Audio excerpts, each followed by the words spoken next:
signifie le mot catholique? Catholique, ça signifie universel. Et ça introduit la beauté de la théologie catholique qui dit que tout le monde peut être sauvé. Tout le monde. C'est-à-dire chrétiens, non-chrétiens, païens, athées, voilà, les francs-maçons aussi peuvent être sauvés, même les pires d'entre nous, les grands pécheurs, tout le monde peut être sauvé. Il y a des choses très intéressantes dans la Bible qui introduisent un petit peu à cette universalité de la rédemption. Par exemple, on le voit dans la généalogie de Jésus-Christ. Dans les ancêtres de Jésus-Christ, il y a une femme qui s'appelle Ruth, qui était du pays de Moab. Donc elle était moabite. Et les Moabites, ils avaient une religion païenne extrêmement violente, où ils sacrifiaient des enfants à des divinités. Bon, toute civilisation a connu des religions comme ça, hein, avant l'arrivée du Christ. Mais voilà, cette femme, Ruth, elle s'est convertie après, mais disons que c'était une païenne.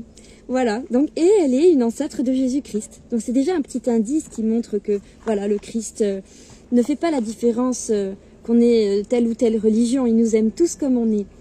Il y a aussi, c'est très intéressant, quand Jésus naît à Bethléem, les rois mages c'est des païens. Mais vraiment, c'est des païens, ils font de l'astrologie et tout, voilà. Et pourtant, ils sont venus adorer le Christ. Donc c'est très très beau ce message aussi. Il y a une grande signification spirituelle dans le fait que les rois mages viennent adorer le Christ. Il y a aussi la parabole du bon samaritain.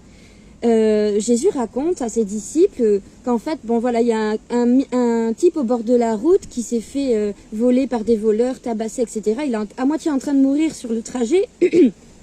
Et là, il y a un prêtre qui passe à côté, qui voit pas. Il fait genre qu'il le voit pas. Bon, voilà. Un autre monsieur, je crois que c'est un lévite, donc quelqu'un qui croit au Dieu unique. Et voilà, pareil, il passe son chemin. Il s'occupe même pas de ce pauvre monsieur qui est sur le bord de la route. Et puis là, il y a un samaritain. Un samaritain, c'était un païen. Donc c'était des gens qui croyaient pas au Dieu unique, qui étaient des païens, quoi. Il passe, il voit le monsieur, il prend pitié de lui, il le soigne, il le prend sur sa monture, il l'amène dans une auberge, il lui paye l'auberge, etc. Donc voilà, c'est magnifique et c'est un très beau message. Jésus explique avec cette parabole que ben des fois, c'est ceux qui ne croient pas en Dieu qui sont peut-être parfois plus saints que ceux qui croient en Dieu. Voilà, c'est une leçon d'humilité en fait que Jésus nous donne à nous croyants. Et il y a encore d'autres indices. Jésus, il mangeait avec des gens de mauvaise vie, avec des publicains. Et parce qu'il va vers ces gens-là, il va vers tout le monde. Voilà. Et c'est pareil, la main tendue à Marie-Madeleine, qui a été prise en flagrant délit d'adultère, il ne la condamne pas. Il lui dit très gentiment, moi non plus je ne te condamne pas, va et ne pêche plus. Il la relève, il la sauve de la mort. Voilà ce que ça veut dire catholique, universel. Dans la religion chrétienne catholique, eh ben, tout le monde peut être sauvé. Soyez bénis, amen, et à bientôt pour d'autres vidéos.